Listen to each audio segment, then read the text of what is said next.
皆さん、こんにちは。今日もホストの宮本が番組の進行を務めさせていただきます。今日は JLPTN2 レベルのリスニング練習を皆さんと一緒に言っていきます。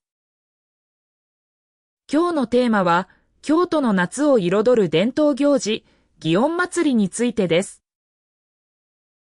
今回は N2 レベルということもあり、少し高度な語彙や表現が登場するかもしれません。わからない部分があっても焦らず、まずは全体の流れをつかむつもりで聞いてみてください。最後には今日登場した文法を一つ一つ丁寧に振り返っていきますので、楽しみにしていてください。今日のゲストは堀川さんです。京都のお生まれで、代々祇園祭に関わってこられた方です。こんにちは、堀川です。本日は、このような貴重な機会をいただき、ありがとうございます。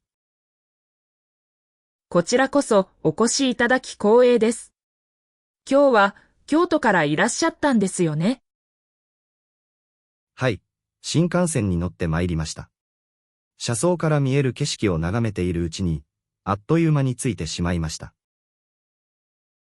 それは優雅な移動時間でしたね。今日の東京は京都と比べていかがですか？街のスピード感が違うと、いつも感じます。とはいえ、この慌ただしさも嫌いではありません。では、緊張もほぐれてきたところで、そろそろ祇園祭についてのお話に入っていきたいと思います。まず、祇園祭とは、そもそもどのような由来を持つ祭りなのでしょうか？起源は、平安時代の9世紀にまで遡ると言われています。当時、都では疫病が猛威を振るっていたそうです。疫病というと、当時の人々にとっては、命に関わる大きな脅威だったんでしょうね。おっしゃる通りです。そこで、疫病を鎮めるために、神様に祈りを捧げる儀式が行われたのが始まりだとされています。つまり、1000年以上にわたって、人々の祈りが受け継がれてきたということですね。まさに、そうなんです。時代とともに形を変えながらも、その根底にある願いは、変わっていないように思います。それを聞いて、単なる観光行事ではなく、深い精神性を持つ祭りなのだと、改めて感じました。堀川さんのご実家は、祭りとどのように関わってこられたのでしょうか？私の家は、山鉾町と呼ばれる地域にありまして、山鉾を維持するための組織に代々参加してまいりました。山鉾町というのは、具体的にどういった地域を指すのですか？祭りで巡行する山鉾を、それぞれ所有し、管理している町内のことです。京都の中心部に、点在しています。なるほど。一つの町が、一つの山鉾を守り続けているというのは、とても興味深いですね。堀川さんご自身は、幼い頃から祭りに関わっていらっしゃったのですか？ええ、物心がついた時にはすでに、祭りのお囃子の音が、生活の一部になっていました。お囃子の音を聞くと、京都の夏が来たと感じる方も多いのではないでしょうか。おっしゃる通りです。祇園囃子が聞こえてくると、街全体の空気が少しずつ変わっていくんです。それは住民の方々にとって季節の移ろいを告げる合図のようなものなのですね。山鉾を維持するというのは実際にはどのような作業を伴うのでしょうか？山鉾には化粧品と呼ばれる豪華な織物や装飾が施されておりまして、これらの保存には多大な労力を要します。織物や装飾というと、経年劣化への対策も欠かせないのではないでしょうか。おっしゃる通りです。特に、江戸時代以前に作られた化粧品に関しては、専門家の手を借りざるを得ません。専門家に修復を依頼するとなると、費用の面でも相当な負担が生じそうですね。まさに、その点が長年の課題でして、資金をめぐっては、各庁内が常に頭を悩ませています。資金は主にどのような形で集められているのでしょうか？ちまきと呼ばれるお守りの授与や、地域の企業からの寄付によって、なんとか支えられているというのが実情です。ちまきというと、食べ物というよりも、厄除けのお守りとして知られていますよね。その通りです。玄関先に1年間飾っておくことで、家に災いが入り込まないと、古くから信じられてきました。1年間飾るということは、翌年また新しいちまきをいただきに行く、ということになるのでしょうか？ええ。毎年欠かさず訪れる方も多く、それもまた、祭りを支える力の一つになっているのだと思います。一人一人の小さな行動が伝統を支える大きな力になっているというのは感慨深いですね。堀川さんご自身が祭りの準備に携わるようになったのはいつ頃からだったのですか？中学生の頃から大人たちに混じって山鉾の組み立てを手伝うようになりました。中学生で山鉾の組み立てに携わるとはなかなか経験できることではありませんね。おっしゃる通りかもしれません。ただ、あの環境で育った私にとっては、ごく自然なことでもありました。組み立ての作業は、釘を一切使わずに行われると聞いたことがあります。それは本当なのですか？はい、事実です。縄だけで木材を組む、縄絡みという技法が、代々受け継がれています。釘を使わずにあの大きな山鉾を組み立てるとは、まさに職人技以外の何物でもありませんね。その縄絡みの技術は、どのようにして若い世代に伝えられているのですか？経験豊富な職人の指導の下で、実際に体を動かしながら、少しずつ体得していくほかありません。本や映像だけでは到底身につけられない技術だからこそ、直接の指導が欠かせないのですね。そうなんです。失敗を繰り返しつつ、体で覚えていくというのが、この世界の習わしなんです。堀川さんご自身も最初のうちはなかなかうまくいかなかったのではないですか？恥ずかしながら、最初の数年は、縄の締め方一つとっても、先輩方に何度も叱られたものです。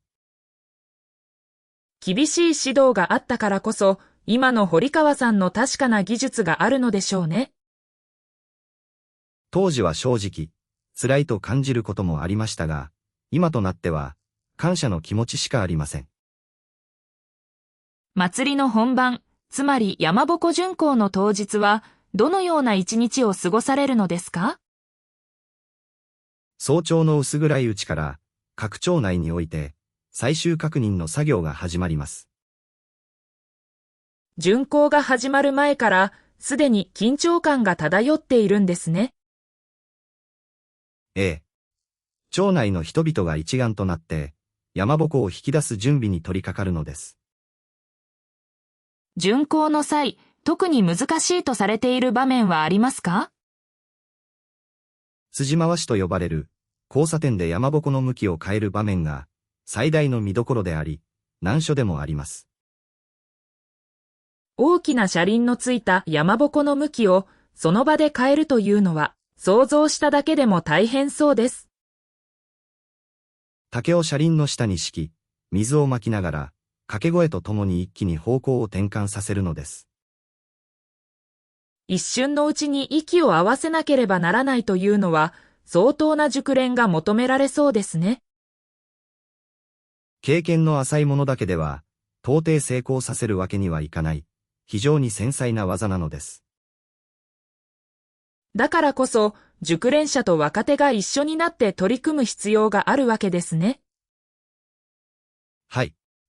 あの一体感を味わうと、毎年この祭りに関わっていてよかったと、心から思います。巡行の前夜、つまり宵山の時期には、街の様子はどのように変わるのですか？提灯に明かりが灯され、山鉾が立ち並ぶ通りは、幻想的な雰囲気に包まれます。写真では何度も目にしていますが、その場に立った時の感動は、また格別なんでしょうね。実際にご覧いただければ、写真では伝わらない、独特の熱気を感じていただけるはずです。宵山の時期には、屋台なども数多く並ぶと聞きますが、それも祭りの楽しみの一つなのでしょうか？もちろんです。屋台の賑わいがあってこそ、祭りらしい高揚感が一層引き立つように思います。とはいえ、伝統行事としての厳かさと、屋台の賑やかさとは、少し矛盾するようにも思えます。一見矛盾しているように見えるものの、両方の側面が共存してこそ、祭りは長く続いてきたのだと、私は考えています。神聖さと娯楽性、その両方があってこそ多くの人を引きつけてきたということですね。その通りです。観光客の増加に伴って、賑わいはますます大きくなっているように感じます。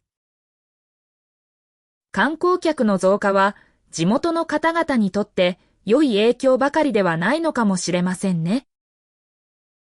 正直に申し上げますと、混雑によって日常生活に支障をきたすことも少なくありません。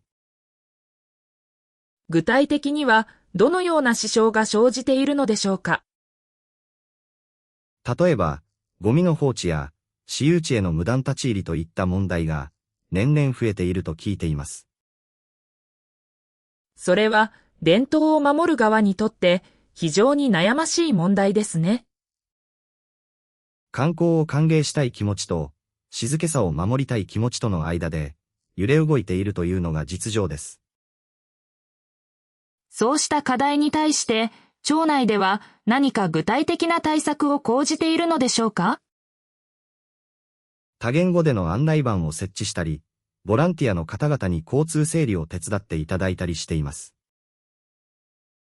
地域と観光客との橋渡し役として、ボランティアの存在は欠かせないのですね。ええ。彼らの協力なくしては、今の祇園祭は成り立たなかったに違いありません。若い世代の間で祭りへの関心が薄れているという声も耳にすることがあります。実際のところはいかがでしょうか？残念ながら、進学や就職を機に、町を離れる若者が増えているのは、紛れもない事実です。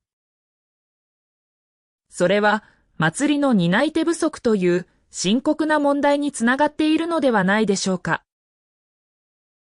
おっしゃる通りです。人手の確保は、ここ数年、私たちにとって最大の課題に他なりません。その課題に対して何か新しい取り組みを始めていらっしゃるのですか？地元出身でなくとも参加できるよう、門戸を広げる町内が少しずつ増えてきています。血縁や地縁にとらわれない形で伝統が受け継がれていくというのは時代の変化を感じますね。私自身も当初は戸惑いを覚えましたが、今ではその変化を前向きに受け止めています。具体的に外部から参加した方が印象的な活躍を見せた例はありますか？ええ、ある大学生が林の技術をあっという間に習得し、今では中心的な存在になっています。それは地元の方々にとっても大きな励みになったのではないでしょうか。はい。彼の熱意に触れて、私たちも初心を思い出させられたように感じています。堀川さんにとって初心と言えるものはどのようなものだったのですか？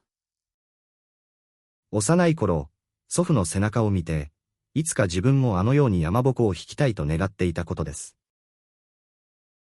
おじいさまの背中を追いかけるようにして、今の堀川さんがいらっしゃるのですね。長い年月をかけて技術を磨いた末に、ようやく祖父と並んで山鉾を引ける日が訪れました。それは、想像するだけで胸が熱くなるようなお話ですね。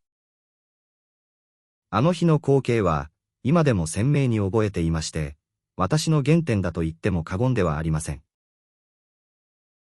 おじいさまは、その後もずっと堀川さんを見守っていらっしゃったのでしょうか？数年前に他界いたしましたが、最後まで、祭りの成功を誰よりも願ってくれていました。それは、深く胸に響くお話です。心よりお悔やみ申し上げます。お気遣い、ありがとうございます。祖父の分まで、これからも祭りを守っていきたいと思っています。祖父様の思いは、堀川さんの中に、確かに受け継がれているのだと感じます。話は変わりますが、山鉾の上には、それぞれ異なる意匠が施されていると伺いました。はい。山鉾ごとに、由来となる物語や神様が異なり、意匠にもそれが反映されています。堀川さんのご実家が守っていらっしゃる山鉾には、どのような由来があるのですか？中国の故事に由来する山鉾でして、旅人を助けた鶏の逸話が、モチーフになっています。中国の故事が、京都の祭りの中に取り入れられているというのは、とても興味深いですね。当時の日本は、大陸文化を積極的に取り入れていましたので、その名残とも言えるでしょう。一つ一つの山鉾に、それぞれ独自の物語が息づいているというのは、なんとも奥深いですね。三上隊には、それぞれどのような由来を持つものが祀られているのですか？山鉾によっては、実在の武将にまつわる人形が祀られているものもあれば、伝説上の人物を模したものもあります。一体一体に、それぞれ固有の物語が込められているというのは、何度聞いても興味深いです。ご神体の管理は、懸装品と同様に非常に厳重に行われているのでしょうか？もちろんです。普段は蔵の奥深くに大切に保管され、祭りの期間中のみ、姿を現します。一年のほとんどを静かに蔵の中で過ごしているというのは、なんだか神秘的ですね。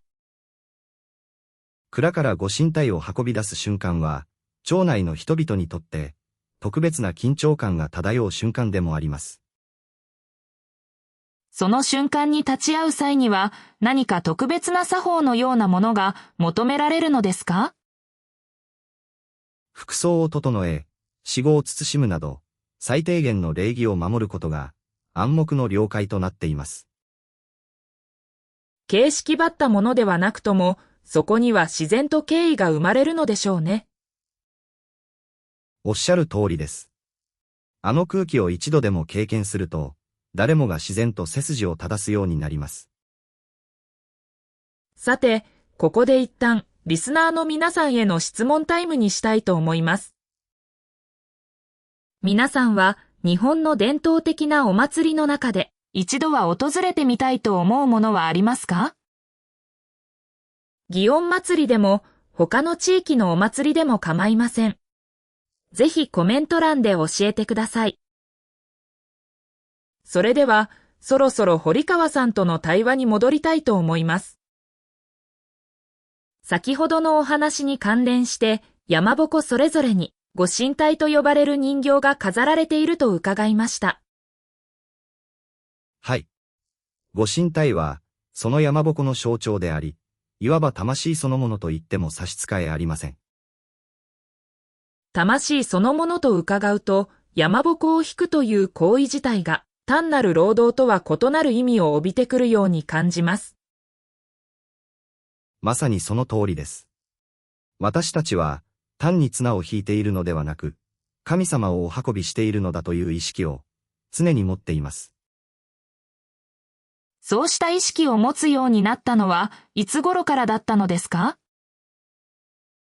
綱を握った瞬間、思いのほか重みを感じ、自然とその意味を悟ったことを、今でも覚えています。体で感じた重みが心の理解へとつながっていったのですね。頭で学ぶことも大切ですが、体を通して得られる実感には、また別の価値があると思います。若い参加者の方々にも、そうした実感を持ってもらうために、何か工夫されていることはありますか？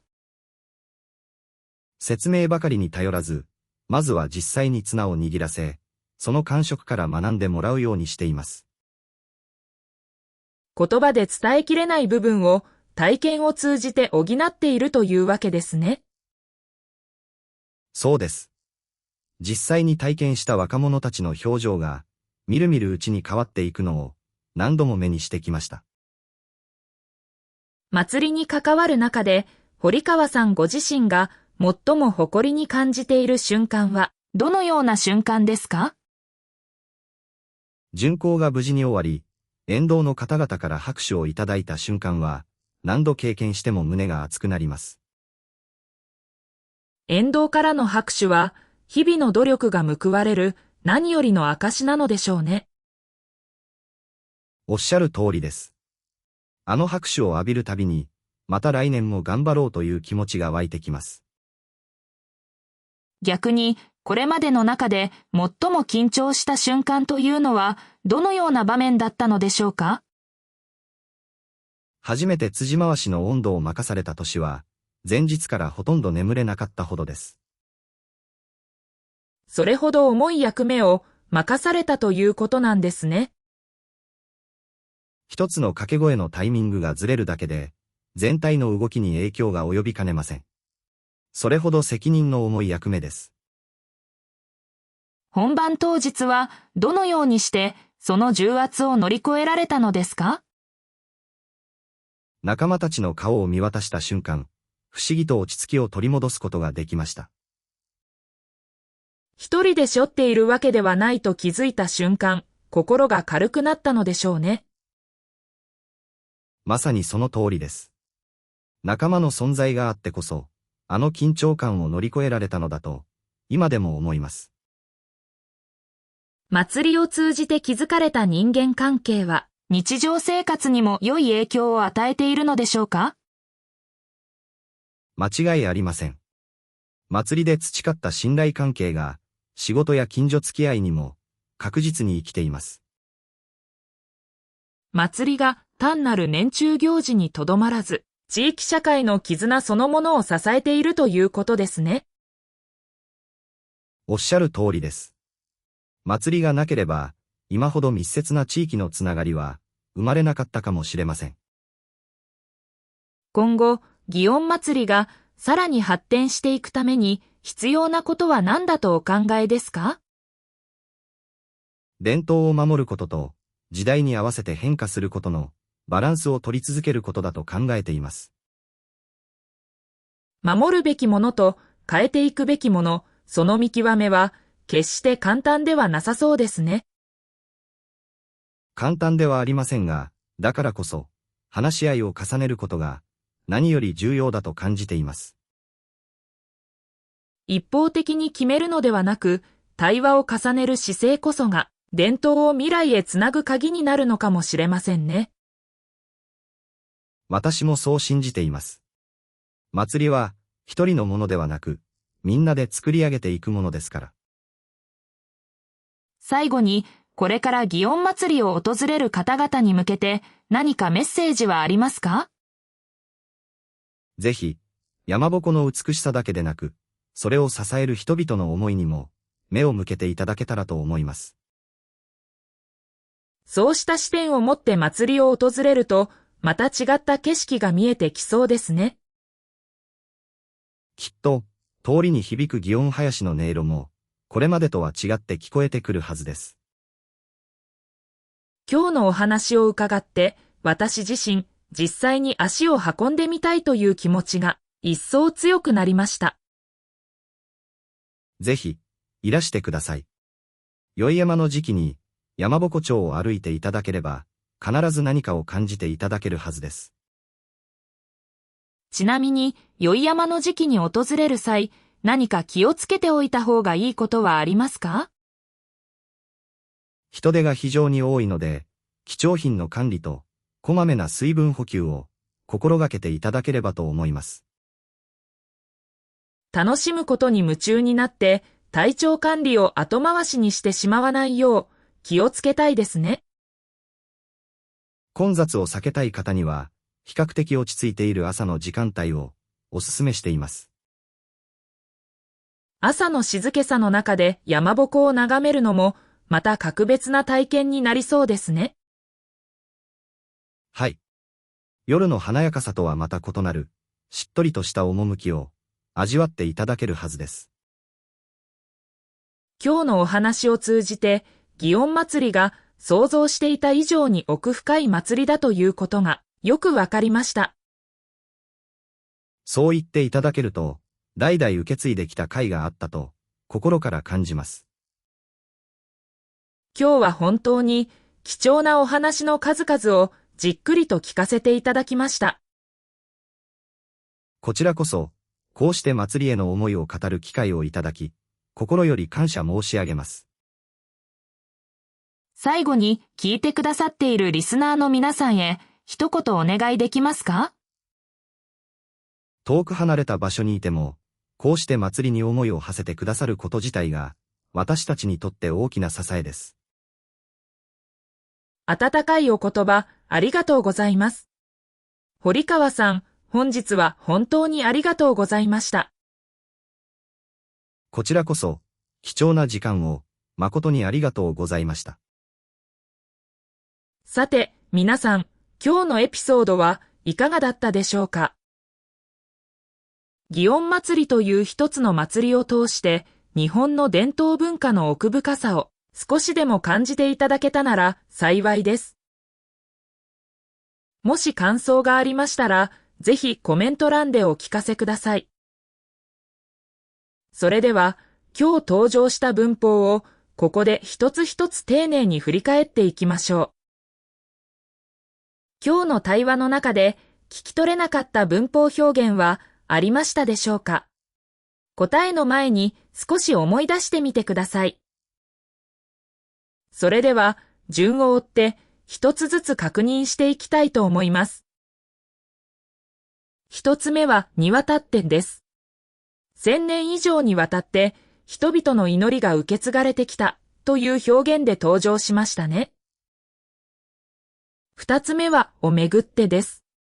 資金をめぐっては、各町内が頭を悩ませているというお話でしたね。三つ目は、ざるを得ないです。専門家の手を借りざるを得ないという表現がありましたね。こうした固い表現は、フォーマルな場面や書き言葉に近い会話でよく使われますね。四つ目は、からこそです。厳しい指導があったからこそ、今の確かな技術があるというお話でしたね。五つ目は、つつです。失敗を繰り返しつつ、体で覚えていくという表現でしたね。六つ目は、においてです。各町内において、最終確認の作業が始まるという文で使われていましたね。どの表現も日常会話というより少し改まった場で使われる格式高い印象がありますね。七つ目は、わけにはいかないです。経験の浅いものだけでは成功させるわけにはいかないというお話でしたね。八つ目は、に他ならないです。人手の確保は最大の課題に他ならないという表現でしたね。九つ目は、に伴ってです。観光客の増加に伴って賑わいが大きくなっているという文でしたね。10個目は、もののです。一見矛盾しているように見えるものの、両方の側面が共存しているというお話でしたね。11個目は、末にです。長い年月をかけて技術を磨いた末に、祖父と並んで山鉾を引ける日が訪れた、というお話でしたね。そして最後、12個目は、に違いないです。彼らの協力なくしては、成り立たなかったに違いない、という表現でしたね。以上、今日登場した12個の文法でした。いくつ聞き取れていましたか？すべてを聞き取れなくても全く問題ありません。